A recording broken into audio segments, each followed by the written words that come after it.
아니, 이 노래는 네가 어떻게 이 노래를 아는 거야? 여기 한 프랑스의 가정집에서 한국의 40년도 더 지난 노래를 듣고 눈물을 흘리는 한 중년 여성이 있습니다. 이 노래가 뭐길래 주체할 수 없이 눈물을 흘리고 있는 건지, 그리고 이 노래는 무슨 노래인지 오늘의 사연을 바로 시작하겠습니다. 안녕하세요. 저는 프랑스의 한 시골 마을 고르드라는 곳에서 태어난 라비에르라고 합니다. 지금은 다 큰딸도 있고 이제는 어느 정도 여유롭게 살고 있지만 어린 시절엔 늘 배고팠던 기억밖에 없어요. 저는 일찍 돌아가신 아버지 때문에 홀어머니와 함께 어려운 유년 시절을 보낼 수밖에 없었거든요. 저희 아버지는 제가 어렸을 적 췌장암에 걸렸다는 사실을 알게 되셨고 병을 알게 되었을 땐 이미 상황이 많이 악화되어 있는 상태였습니다. 아버지는 3개월간 병원 치료에 수술도 받고 어머니도 지극정성으로 간병했지만 결국은 어린 저를 두고 세상을 떠나셨어요.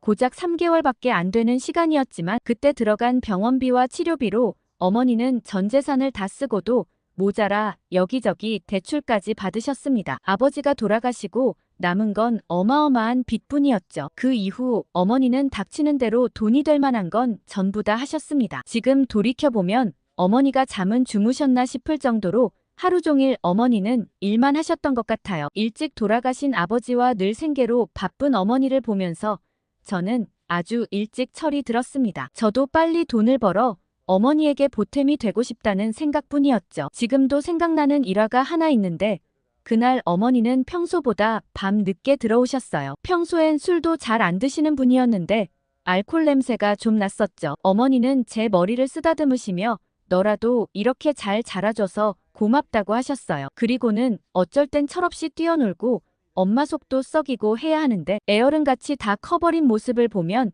가슴이 미어질 때가 있다고 하셨죠. 그날 어머니는 눈물을 펑펑 흘리셨고 저도 그런 어머니가 애달파 보여 눈물을 흘리고 안아드렸어요. 그때 지쳤던 마음을 다잡고 더 열심히 공부했고 파리에 있는 상위권 대학을 골라서 갈 수 있을 정도의 실력이 되었습니다. 선생님께선 제게 의대니 법대니 많은 학교를 권유해 주셨지만 제게 가장 중요했던 건 장학금 여부였어요. 전액 장학금과 생활비까지 지원해 줄 수 있는 곳을 가야만 했죠. 전액 장학금이 나오는 곳은 종종 있었지만 생활비까지 지원해 주는 곳은 그다지 많지 않았어요. 제 성적에 비해 하향 지원을 할 수밖에 없었기 때문에 선생님은 제 실력을 아쉬워하시며 혹시나 더 장학금이 나올 곳이 없나 백방으로 알아보시기도 하셨습니다. 결국은 장학금에 맞춰 학교를 고르다 보니 제 성적보다 낮은 파리의 한 대학의 언론학부를 가야 했지만 저는 만족스러웠습니다. 엄마도 무척 아쉬워하시며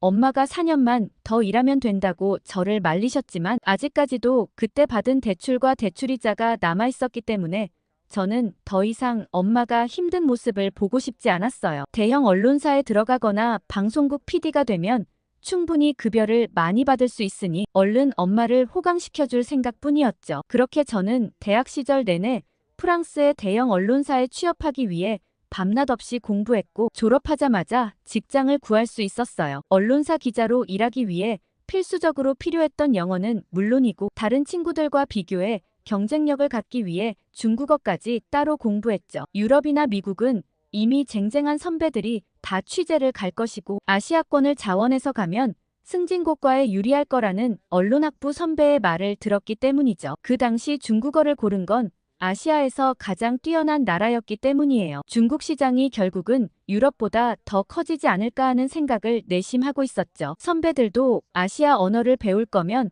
다른 나라 생각할 필요 없이 중국어를 하라고 했어요. 사실 그때 한국은 고려 대상도 아니었죠. 개발도상국 정도의 지위였으니 저의 관심 받기였습니다. 아무튼 그렇게 중국어를 열심히 공부한 덕에 당시 함께 입사한 동기들 중에 가장 뛰어난 평가를 받았고 중요한 자리에도 불려가 일을 할 수 있는 기회를 얻기도 했습니다. 그러던 그때 제 인생에 큰 영향을 미친 제안을 하나 받게 되었습니다. 당시 한국은 이제 막 성장하고 있는 나라였고 올림픽을 치르는 중요한 시기를 앞두고 있었어요. 회사에서는 한국에 파견 기자를 보낼 계획이었는데 선배들이 다 거절하고 저에게까지 기회가 왔죠. 한국 파견은 2년간 가야 했고 선배들은 애도 키워야 하고 여러모로 낙후된 한국에 가고 싶지 않다며 모두들 거절했어요. 사실 해외 파견 기간 동안은 월급을 2배 더 받을 수 있었고 여기서 근무하는 것보다 더 빨리 승진할 수 있기도 했어요. 게다가 성과만 좋다면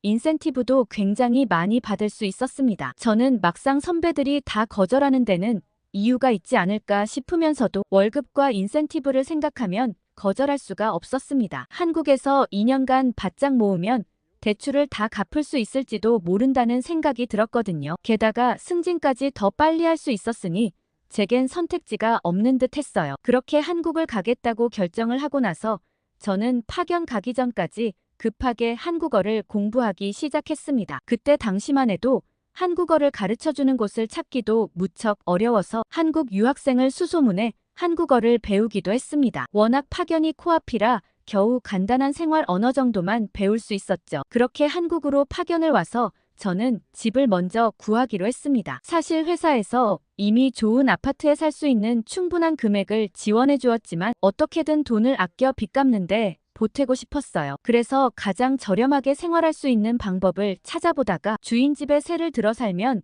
주거 비용을 줄일 수 있다는 부동산 사장님을 통해 사글세를 들어 살기로 했어요. 작은 마당이 딸린 주택이었는데 주인 집 반지하엔 다른 사람이 살고 있고 저는 별채에 있는 방에서 지내기로 했죠. 반지하에 살고 있는 사람은 워낙 바빠 아마 거의 마주칠 일이 없을 거라고 했습니다. 한국에 처음 왔을 땐 문화도 다르고 업무 방식도 다른데다가 한국어 공부까지 해야 했으니 한국에서 적응하는 건 굉장히 힘들었어요. 그래도 다행히 주인집 식구들은 굉장히 친절했습니다. 시간이 맞을 때마다 늘 저를 불러 저녁을 챙겨주시기도 했고 한국 생활을 하며 필요한 여러 가지들을 챙겨주시는데 정말 감사했어요. 계약으로 맺어진 집주인과 세입자 관계인데도 가족처럼 챙겨주시는 분들이 고마워 저는 주인집 딸인 유나에게 영어를 가르쳐 주기도 했어요. 그러던 어느 날 야근을 하고 돌아오는데 제 뒤로 누가 따라오는 느낌이 들었어요. 한국에 살면서 한 번도 위험하다는 생각을 해본 적이 없는데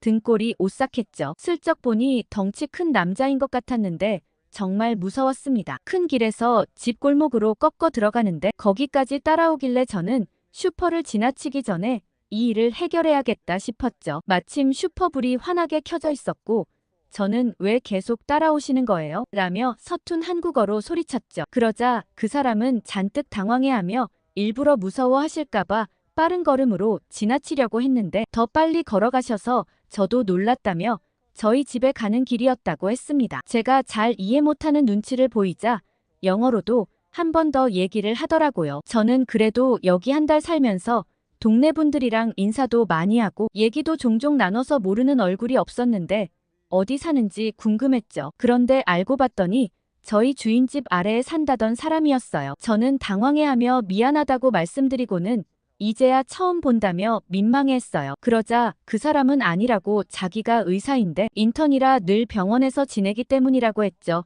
집엔 거의 안 들러서 그렇다며 오히려 많이 놀랐겠다며 미안하다고 했습니다. 그러고 다음날 유나에게 영어를 가르쳐주며 어제 밑에 사는 남자를 만났다는 얘기를 꺼냈어요. 유나는 그 오빠는 맨날 바빠서 자기도 얼굴 보기 힘들다며 지방에서 올라왔는데 공부를 엄청 잘한다고 했죠. 그때 주인 아주머니가 저 총각이 키도 크고 공부도 잘하는데 친절하기까지 하다며 사위 삼고 싶은데 유나가 너무 어려 아깝다고 하시더라고요. 생각해보면 얼굴도 좀 잘생겼던 것 같고 키도 컸던 것 같았어요. 그런데 워낙 바쁜지 그 뒤로도 또 한참을 얼굴을 볼 수가 없었습니다. 그러던 어느 날 집에서 전화가 걸려왔어요. 엄마가 넘어져서 크게 다치셨는데 이제는 좀 괜찮다고 하셨죠. 저는 당장이라도 프랑스로 날아가고 싶었지만 회사와의 계약 관계 때문에 그럴 수 없는 상황에 눈물이 났죠. 엄마는 그럴 줄 알고 아플 땐 연락 안 했다며 이제 어느 정도 괜찮으니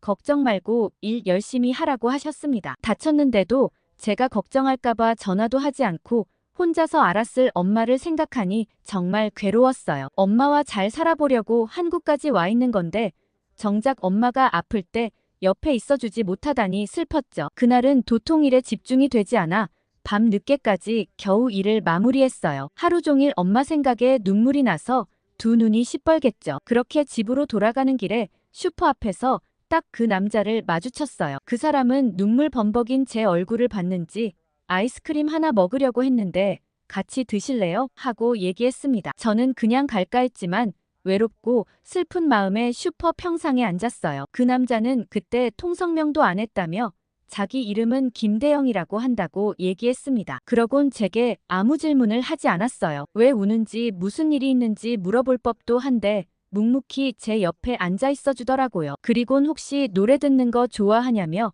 제게 이어폰을 한쪽 건넸어요. 그 노래를 듣는데 다시 또 마음이 울컥했죠. 한국어가 서툰 탓에 정확한 가사는 알 수 없었지만 그날 하루 종일 속상했던 제 마음에 위로가 되는 노래였어요. 대영 씨는 산울림이라는 가수인데 자기가 정말 좋아하는 밴드라고 얘기했죠. 이 노래는 창문 너머 어렴풋이 옛 생각이 나겠지요. 라는 노래라고 알려줬어요. 저는 대영 씨의 따뜻한 마음과 잔잔한 노래에 힘들었던 마음이 좀 가라앉는 느낌이었습니다. 그리곤 자기는 바빠서 노래 들을 시간이 잘 없는데 필요하면 며칠 듣다가 돌려달라며 제게 플레이어를 건네줬어요. 그렇게 플레이어에 담긴 산울림 노래를 들으며 슬픔과 외로움을 달랠 수 있었습니다. 저는 대영 씨에게 정말 고마운 마음이 들어 저도 뭔가 선물을 하나 해주고 싶었지만 뭘 좋아하는지 알 수가 없었어요. 물어보고 싶어도 만날 수가 없어 답답했죠. 그런데 생각해보니 늘 비슷한 시간에 슈퍼 앞에서 만났던 기억이 나서 저도 일부러 일이 다 끝났는데도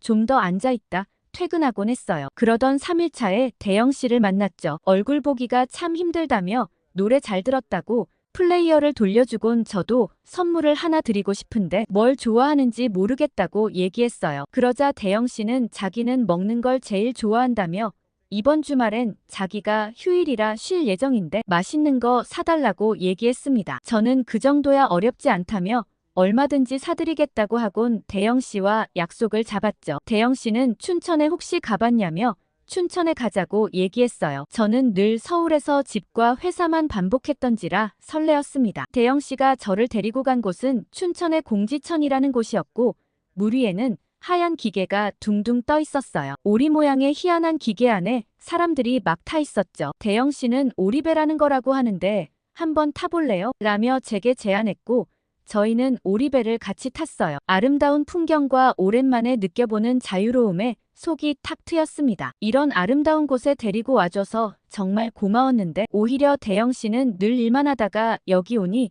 정말 좋다며 고맙다고 얘기했어요. 그리고 저희는 경양식 돈가스를 먹고 난 후 카페에 가서 얘기를 나눴어요. 전 원두커피를 시켰고 대영 씨는 맥심을 시켰어요. 큰 덩치의 원두커피를 좋아할 것 같았는데 달달한 커피를 좋아하는 취향이 꽤 귀엽다고 생각했어요. 그렇게 춘천을 다녀오고 나서 저희는 퇴근 후 슈퍼 앞에서 시간을 자주 보냈고 연인 관계로 발전했습니다. 서로 바빴지만 그 와중에 틈을 내어 여기저기 데이트도 다니고 어느 연인 남부럽지 않게 사랑을 키워나갔습니다. 그렇게 저의 파견 기간 2년이 끝나가고 있었고 대영 씨는 어머님께 우리 관계를 말씀드리겠다고 앞으로 어떻게 할지 한번 고민해보자며 지방으로 내려갔어요. 저는 속으로 무척 걱정스러웠습니다. 그때만 해도 한국인이 외국 여성과 교제하는 경우가 드물었는데 저를 과연 좋아하실까 싶기도 했고 만약 허락하셔도 이 이후엔 어떻게 될지 고민되더라고요. 저도 프랑스에 있는 어머니를 놔두고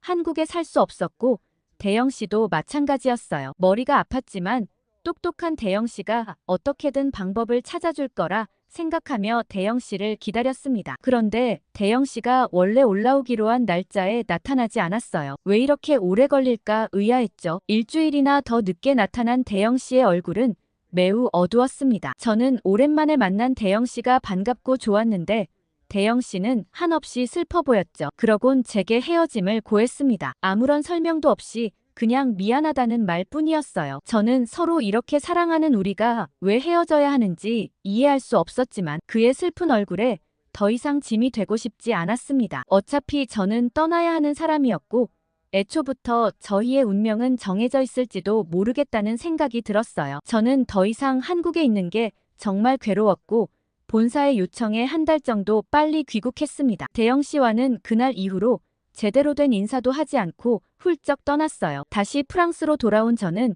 오히려 더 바쁘게 일했습니다. 대영 씨를 잊고 싶었기 때문이죠. 어머니는 늘 밤낮 없이 일하는 저를 보시곤 빚도 다 갚았는데 너무 무리하지 말라며 걱정하셨어요. 그러던 어느 날 너무 열심히 일에 매진한 탓인지 몸이 좀 이상했습니다. 체온도 높게 나오고 감기 걸린 것 같기도 하고 구역질도 났죠. 너무 피로해서 그런가 좀 쉬면 될 거라 생각했지만 몸은 쉽게 회복되지 않았습니다. 그런 저를 보고 제 옆자리에 앉은 동료가 그러다 사람 쓰러지겠다며 오늘은 꼭 병원에 한번 가보라고 했습니다. 저도 더 이상은 무리라는 생각이 들어 병원에 방문했죠. 의사 선생님께 진찰을 받고 저는 충격에 빠졌습니다. 여기선 해결할 수 없다고 하셨죠. 저는 깜짝 놀라 제 몸에 큰 이상이 생겼는지 물어봤습니다. 그러자 선생님께선 혹시 모르셨냐며 제게 산부인과를 한번 가보라고 했어요. 산부인과에 간 저는 깜짝 놀라고 말았습니다. 이미 임신 8주에 접어든다고 얘기했죠. 산모가 무리한 탓에 몸에서 제발 쉬라고 신호를 보낸 것 같다고, 초기엔 위험하니 꼭 안정을 취해야 한다고 하셨어요. 아이를 가진 것도 충격이었는데 그걸 제가 그동안 몰랐다는 것도 충격적이었어요. 생리를 안 하는 건 시차 적응도 해야 하고 일도 많아 몸이 피곤해서 한 달 걸렀다고 생각했거든요. 저는 이 아이를 키워야 하나 말아야 하나 정말 걱정됐습니다. 어린 시절 저를 돌이켜보면 아빠 없이 자랐기 때문에 아빠의 빈자리를 정말 많이 느꼈거든요. 이 아이에게도 그런 감정을 주고 싶진 않았지만 반대로 아빠 없이 자랐어도 저는 엄마의 사랑을 듬뿍 받으며 훌륭하게 클 수 있었어요. 그리고 집에 빚이 많았던 그 시절과 달리 저는 유능한 커리어우먼으로 아이 하나 정도는 거뜬하게 키울 수 있었죠. 이 사실을 알고 엄마는 처음에 충격을 받으셨어요. 그러면서도 생명을 어떻게 쉽게 지우겠냐며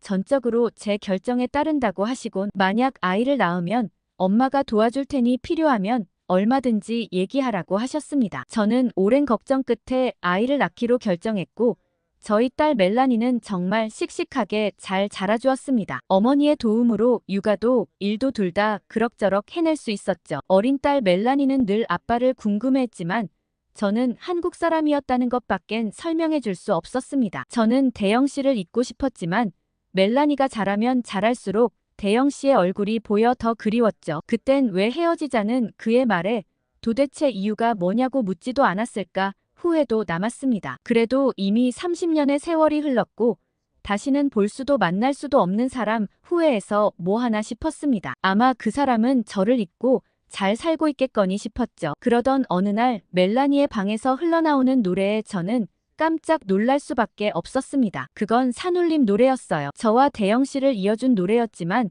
그 노래만 들으면 대영 씨 생각이나 차마 들을 수가 없었죠. 저는 멜라니의 방문을 열고 이 노래를 어떻게 아냐고 물었습니다. 멜라니의 말이 얼마 전 스페인에서 출시된 앨범인데 선풍적인 인기를 끌고 유럽을 강타하고 있다고 했죠. 그래서 특집 방송을 준비하고 있는 중이라고 말했습니다. 저를 따라 언론학부에 들어간 멜라니는 음악방송국에서 일하고 있거든요. 아무튼 저는 오랜만에 듣는 산울림 노래에 눈물이 났습니다. 그때 그 시절이 떠올랐고 그리웠죠. 멜라니는 눈물을 흘리는 저를 보고 당황스러워하곤 제 눈물을 닦아주었어요. 조용히 저를 달래주는 멜라니가 갑자기 불쑥 꺼낸 말에 저는 당황했습니다. 멜라니는 엄마만 괜찮다면 한국에 한번 가보고 싶다고 했어요. 엄마를 이렇게 혼자 내버려둔 아빠는 밉지만 나의 한쪽 뿌리는 한국이지 않냐며 어떤 나라인지 궁금하다고 했습니다. 그런데 엄마가 원치 않을 것 같아서 이때까지 말을 꺼내지 못했다고 하면서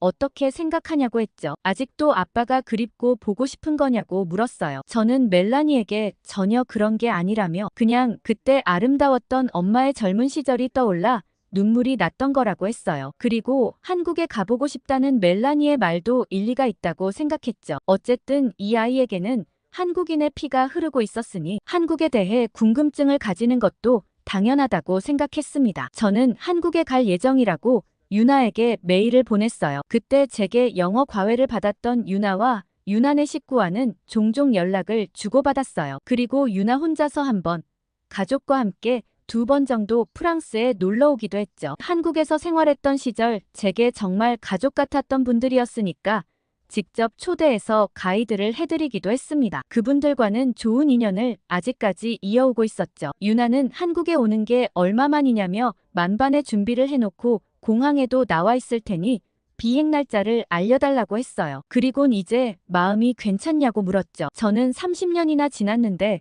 뭘 더 속상해할 게 있냐고 했고 멜라니가 한국에 대해 알고 싶어 해서 가게 되었다고 얘기했습니다. 그렇게 떨리는 마음으로 한국행 비행기에 올랐습니다. 꼭 30년 만에 한국에 방문하게 되다니 실감이 안 났죠. 사실 멜라니가 없었더라면 저는 한국에 다시는 올 일이 없을 거라 생각했습니다. 그렇게 오랜만에 온 한국은 정말 많이 달라져 있었습니다. 그때 그 시절만 하더라도 한국에 파견 가는 걸 꺼릴 정도로 한국은 이제 막 성장하고 있던 국가였으니까요. 지금은 신입사원들끼리 서로 한국을 가겠다고 신경전을 벌이는 정도이니 그 사이에 이렇게나 발전한 한국이 참 대단하다고 느껴졌어요. 유나는 입국장에서 저희를 기다리고 있었고 멜라니와도 몇 번 본 사이라 셋이서 다니는 여행은 전혀 어색하지 않았어요. 유나는 프랑스 갈 때마다 제가 방을 내어줬다며 이번 서울 여행에선 자기 집에서 지내라며 흔쾌히 방을 내어줬습니다. 유나와 꼭 옛날에 새를 들어 살던 시절 같다며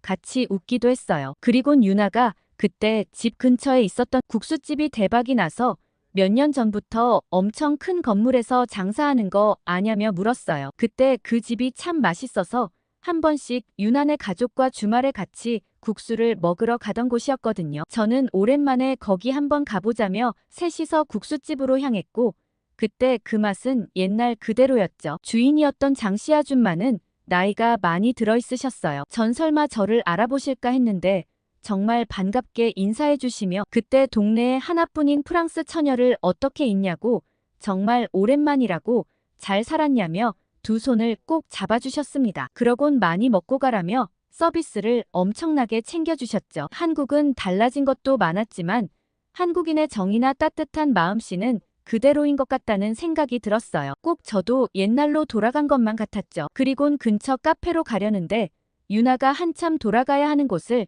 계속 가자고 우기더라고요. 굳이 멀리 안 가도 된다며 바로 옆에 카페가 있는데 왜 그러냐고 했더니 유나가 난처해하며 거기가 좋은 데라 꼭 소개시켜주고 싶다며 저희를 끌고 갔어요. 유나가 소개해준 카페로 들어서자마자 저는 얼어붙을 수밖에 없었습니다. 카페 창가에 앉아있는 남자는 바로 대영 씨였거든요. 오랜 세월이 지났지만 제가 어떻게 그 사람을 잊을 수가 있겠어요. 대영 씨는 제가 들어서자마자 자리에서 일어났습니다. 놀라서 유나를 바라봤더니 유나는 미안하다며 꼭 1년 전 자기를 수소문에 찾아왔는데 저와 혹시 연락이 닿냐고 물었다고 했죠. 유나는 그렇다 하더라도 제가 잘 살고 있는데 알려줄 수 없다고 했대요. 그러다 하도 간곡하게 요청하기도 하고 제가 한국에 온다고 하니 어느 정도 마음이 편해졌나 해서 자리를 마련했다고 했죠. 멜라니가 워낙 아빠를 그리워하기도 했다고 덧붙이면서요. 그리고 유나는 멜라니에게 엄마가 시간이 좀 필요한 것 같다며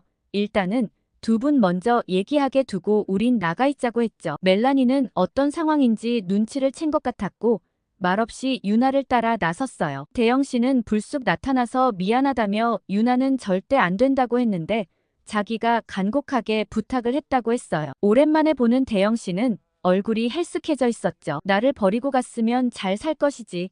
까칠한 대영 씨의 얼굴에 마음이 아팠습니다. 대영 씨는 그때 이야기를 꺼냈어요. 그때 대영 씨는 지방에서 홀어머니 밑에서 자라 열심히 공부했고 어머니의 갖은 뒷바라지로 의대를 다니고 있었다고 말했습니다. 그런데 저와 교제 사실을 듣고 대영 씨가 외국 여자와 결혼해 외국으로 갈지도 모른다고 얘기하니 어머니께서는 충격을 받으셨다고 해요. 그러곤 식칼을 꺼내 들고 와 바닥에 놔두고는 그 여자와 결혼을 하든 자기를 죽이든 둘 중 하나를 선택하라고 하셨대요. 대영 씨는 어머니 마음을 돌리기 위해 일주일 동안 갖은 노력을 했지만 완강한 어머니의 마음을 돌릴 순 없었다고 했어요. 대영 씨의 설명을 들으니 저였어도 그랬을 거란 생각이 들었습니다. 그리고 그 이후 의사가 되고 난 후 어머니가 원하는 여자와 선을 봐서 결혼을 했고 사랑 없는 결혼을 한 탓에 아이도 없고 2년 만에 이혼했다고 했죠. 그리곤 쭉 일만 하고 살다가 제가 그리워 저를 찾기 위해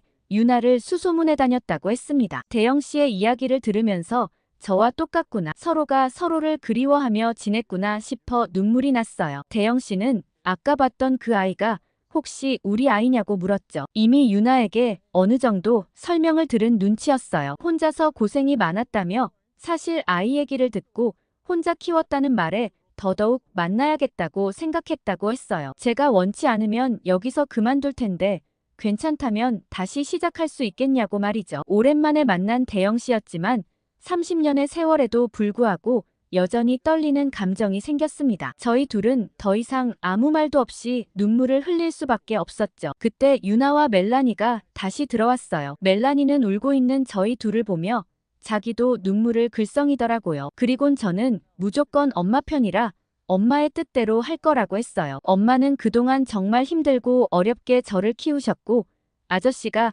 불쑥 나타나 아빠 노릇을 하길 바라진 않는다고 했죠. 그치만 이제 엄마의 남은 여생을 행복하게 해주실 수 있고 엄마도 그걸 바란다면 자긴 찬성이라고 했습니다. 그렇게 저희 셋은 뜨거운 재회를 했고 일주일의 한국 여행 내내 같이 시간을 보냈습니다. 저는 다시 프랑스로 돌아왔고 멜라니의 설득 끝에 일을 정리하고 한국으로 들어가기로 했어요. 이게 맞나 싶은 걱정이 들지만 제2의 인생이 시작되는 기분이라 설레기도 하네요. 줄곧 고생만 했던 제가 이제 한국에서 행복하게 살 수 있겠죠? 많은 응원 부탁드립니다. 오늘의 사연을 고르면서 정말 저도 찡하더라고요.